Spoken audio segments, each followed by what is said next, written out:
অ্যাডসের bidding স্ট্র্যাটেজিটা যদি আপনারা বুঝে ফেলতে পারেন, তাহলে মনে করেন যে আপনারা যে ক্যাম্পেইনগুলো রান করবেন, আশা করি সেই ক্যাম্পেইনগুলো আপনাদের অনেক ভালো পারফর্ম করবে।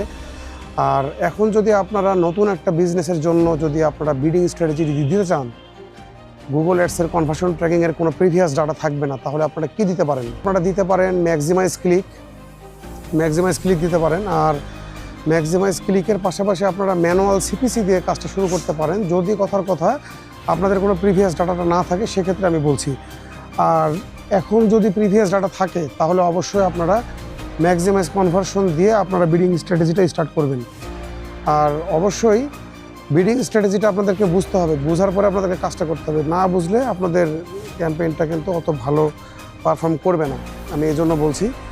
সো দেখা হয়ে যাবে আরেকদিন নতুন কোনো ভিডিওতে। ততক্ষণ পর্যন্ত আপনারা সবাই ভালো থাকেন। আল্লাহ হাফিজ, আসসালামু আলাইকুম।